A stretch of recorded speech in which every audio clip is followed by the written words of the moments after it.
गाइजहरु हामी चाहिँ सामुदायिक वन हैन तिजेरा सामुदायिक वन उपभोक्ता समूह गरे यहाँ आइसकेको छु।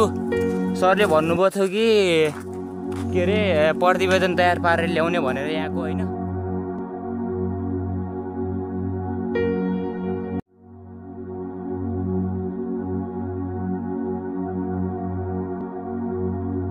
मलाई अहिले थाहा पाएँ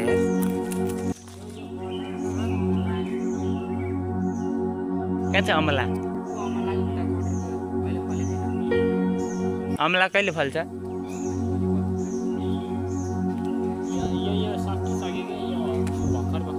के बन्न लागेको यहाँ अंकल? यो के बन्न लागेको? मल बनाउने भन्नाले अब कस्तो मल? हजुर आदरणीय ए अनि हामी जान्छौँ नि पहिला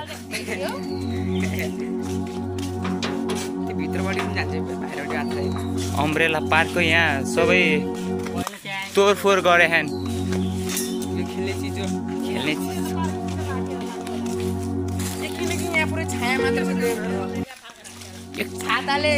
कुन आधारले अम्ब्रेला पार्क भयो कि यहाँ माझे खान पुरै यो बच्चा जस्तो खेलिरहेको छ उता। यहाँ म घुमाइदिन्छु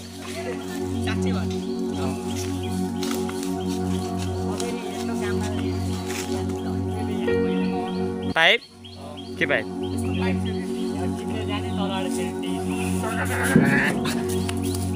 ल जाम अर्कोतिर उतातिर। हामीले यहाँ भिडियो पनि बनाएको थियौँ है। त्यो भिडियो चाहिँ कहाँ छ कहाँ गयो मेरो मोबाइलले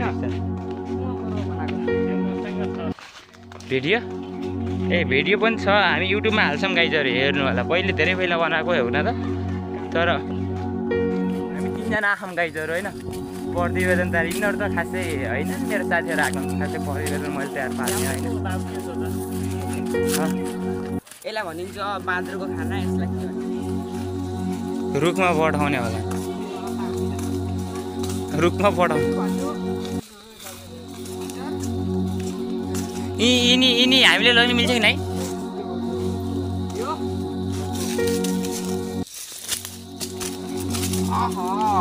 यो त एकैचोट गरेको थियो यार।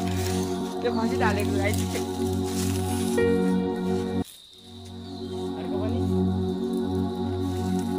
अर्को लागि हाल्ने बाजे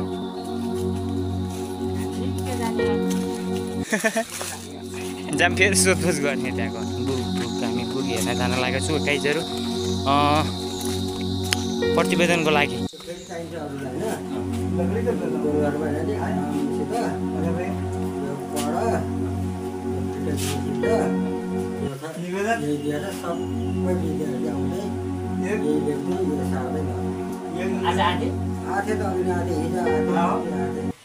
कतिजना आथे? केटाहरु त कम आयो केटीहरु आयो हिजोले आथे अति पनि आयो। तिमी यो लास्टमै हो अरु आउला नि त अझै परिचय छ त। अनि जुनको परिचय मेरो नाम कमरुद्दिन खान तिजेरा सामुदायिक उपभोक्ता समूह कार्यालय सचिव। अनि यस जंगलको परिचय दिन पर्यो। यस जंगलको त्यहाँ खाना त छ देखेको तै पनि भन्नु न परिचय। अब पहिला ओडारा परिचय दिनु यहाँ कति वर्षदेखि कामै गर्नुहुन्छ तपाईहरु? तो बालिएन भैया ए भैया कौन है गार्ड भएको हो यसमा सरकार तिजेरा सामुदायिकमा बाटी जिल्ला खजुरा गाउँपालिका वडा नम्बर 6 स्थित मानखोला नदीको छेउमा सामुदायिक वन हो। यो 2045 सालमा वृक्षारोपण भई 2048 सालदेखि संरक्षण गर्न थालिएको समुदायले संरक्षण गर्न थालिएको हो र यो विधिवत रूपमा जिल्ला वन कार्यालयदेखि 2052 सालमा के अरे सम्म दर्ता र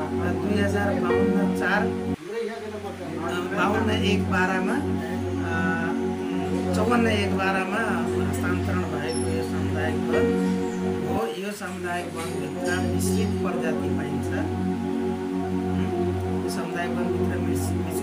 कति पाइन्छ? यो सामुदायिक वन साबिक 133.85 हेक्टर हो।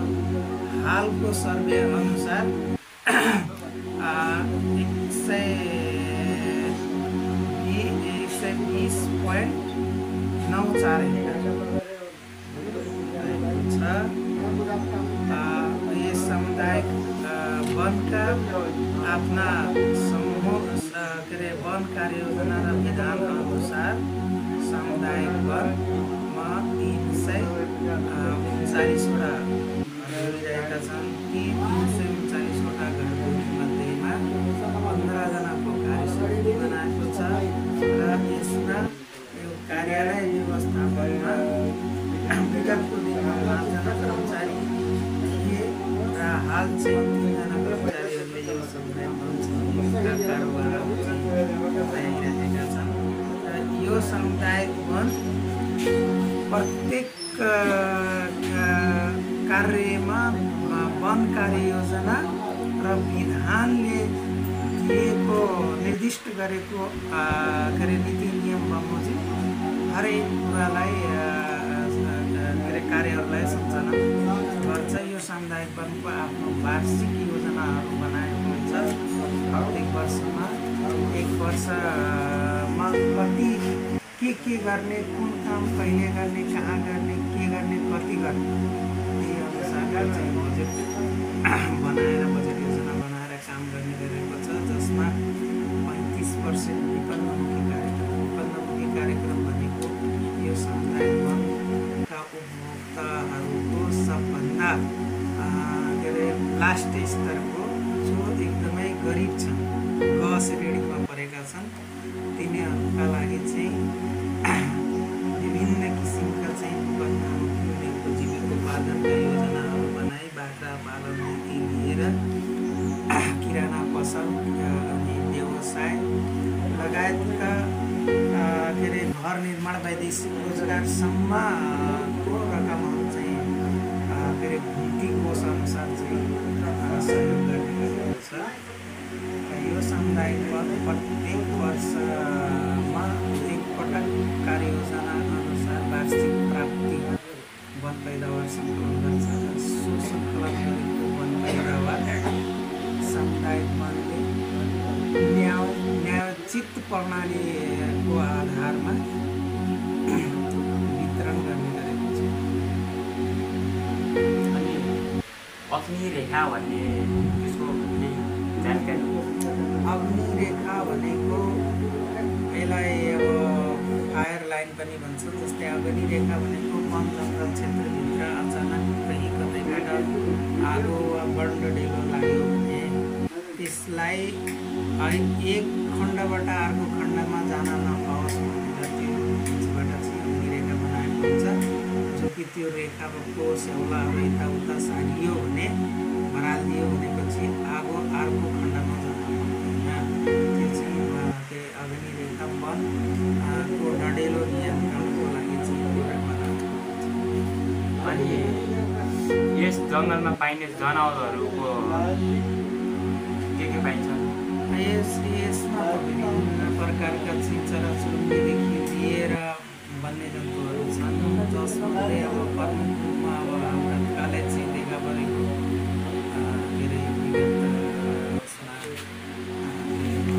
भदौतिर चितुवा बाघ अनि उसले चाहिँ यो बिजरा सामुदायिक वनलाई जिल्लाभरिको नीलगाईको वासस्थान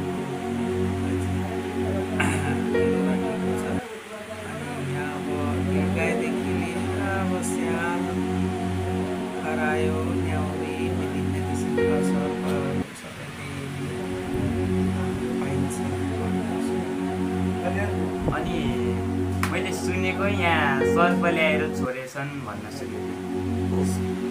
सर्प ल्याएर छोडेको भन्दा नि सर्प जस्तै अजिङ्गर सर्प भन्छ। त्यो अजिङ्गर सर्प भनेको त्यो एउटा चाहिँ वातावरणलाई चाहिँ सुदृढीकरण गर्ने उसमा एकदम उसको अहम भूमिका हुन्छ, जसले मानवीय जातिहरूलाई खासै नोक्सान गर्ने होइन।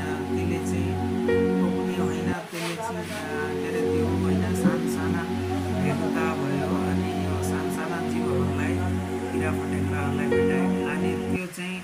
अब बाहिर कतै खेतबारीमा कहीँ पानीले बगाएर लगेको छ भने त्यस्तालाई ल्याएर यहाँ चाहिँ राखिएको छ सर्प।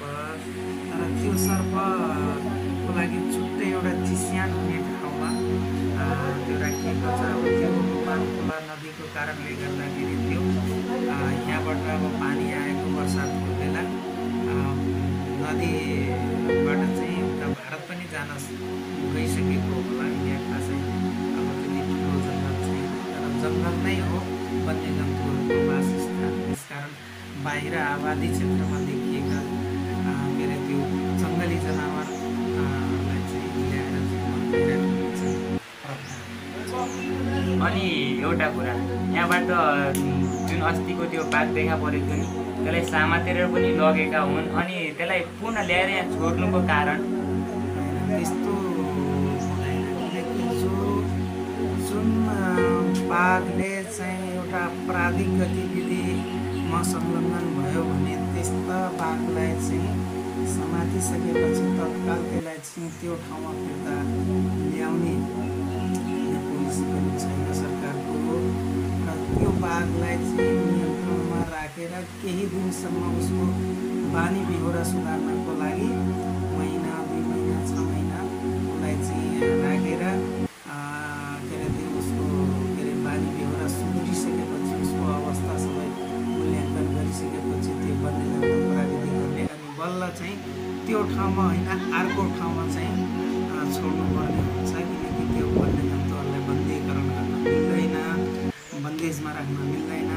त्यसकारण चाहिँ उसलाई चाहिँ छोड्न त पर्छ, तर यहाँ चाहिँ ल्याएर छोडिएको होइन। अहिले अब यो चितुवा प्रजातिका बाघहरूको जनसङ्ख्या चाहिँ एकदमै हत्तै बढेको कारणले गर्दाखेरि अब के अरे पहाड देखि तल चुरेदेखि तराई क्षेत्रमा अलिक बाटे बाघहरू यस्ता बाघहरू अलिक ठुल्ठुला प्रजातिका बाघहरू तराई झर्दाखेरि पहाड छेउका वन जङ्गलभित्र निकुञ्जका भित्रका चाहिँ साना साना चितुवाहरू चाहिँ विस्थापित भएर यस्तो झाडी काँडाकुडी भएको लुकिने ठाउँ जस्ता देखिएका वनहरूमा बढी जसो चाहिँ यिनीहरू आफ्नो वासस्थान बनाउने गर्छन्। त्यसकारण चाहिँ यहाँ समातेर पठाइयो, अर्को पनि आएको छ भन्ने कुरा चाहिँ सुनिएको छ, तर प्रत्यक्ष रूपमा अझै देखिएको छैन।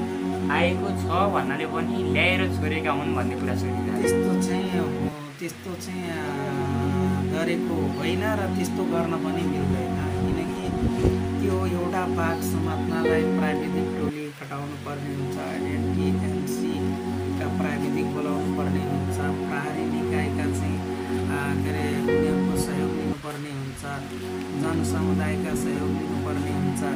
अनि यहाँ अब विगत दिनमा चाहिँ यहाँ के अरे त्यो चितुवाले घटाएको घटनाको क्रममा कति हात्तीदेखि लिएर कुन किसिमका प्राविधिक के अरे त्यो प्राविधिकरण र प्राविधिकहरूलाई चाहिँ हामीले युज गऱ्यौँ।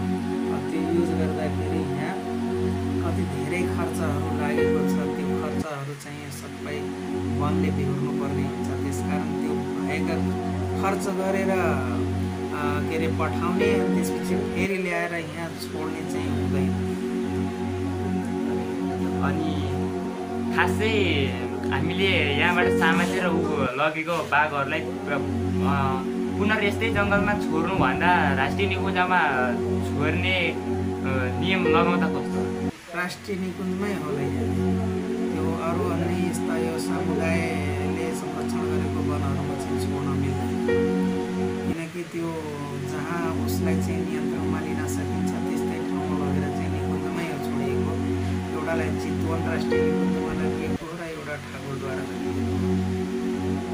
अनि त्यसो भनेपछि सर्प ल्याएर छोड्नुको तात्पर्य के हो त? तिनीहरूलाई पनि राष्ट्रिय निकुञ्जमा लगेर छोड्न पर्ने हो? राष्ट्रिय निकुञ्जमा लगेर छोड्नु पर्ने हो, तर तत्काल चाहिँ त्यो सर्प भनेको त्यो सानो ठुलो खाले सर्प ल्याएर हामीले यहाँ राखेको पनि त्यस्तो छैन र राख्न पनि मिल्दैन। त्यो कस्तो भनेपछि भर्खर चाहिँ अब जन्मेका बच्चा जो कि बाहिर उसलाई कसैले नमारे पनि केही दिनसम्म यस्तरी खुल्ला नाङ्गो ठाउँमा पऱ्यो भने आफै मर्न सक्छ। त्यसकारण उसको चाहिँ एउटा के अरे जीवन बचाउनको लागि मात्रै यहाँ ल्याइएर लिची सेन्टरमा छोडिएको छ। त्यो ठुलो भएर यदि त्यस्तो किसिमको ठुलो हानि नोक्सानी गर्ने किसिमको तयार भएको अवस्थामा त्यसलाई चाहिँ राष्ट्रिय निकुञ्जमै नै पठाइन्छ।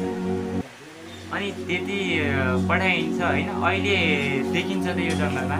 देखिन्न त्यस्तो अब अहिलेसम्म त्यो अलिङ्गर सर्प अब देखिन्न। बर्खाको बेला अब यता माम नदीले जब पानी चाहिँ धेरै लिएर आउँछ त्यति बेला बाढी आएको बेला अब कोही साना बच्चाहरू बाहिर आइहाल्छन्। अनि बाहिर गएर खेल्दाखेरि बाढीतिर गयो भने त्यस्ताहरू तिनीहरूलाई ल्याएर फेरि त्यो जङ्गलमा छोड्ने, तिनीहरूको जीविको बचाउनलाई चाहिँ गर्ने। अनि त्यसपछि उनीहरू चाहिँ अब अलिकति ठुला हुन लाग्यो भनेपछि उनीहरू आफै सुरक्षित ठाउँमा गइहाल्छन्। यहाँ बस्दैन कि यस्तो सानो जग्गामा बस्नु सक्दैन।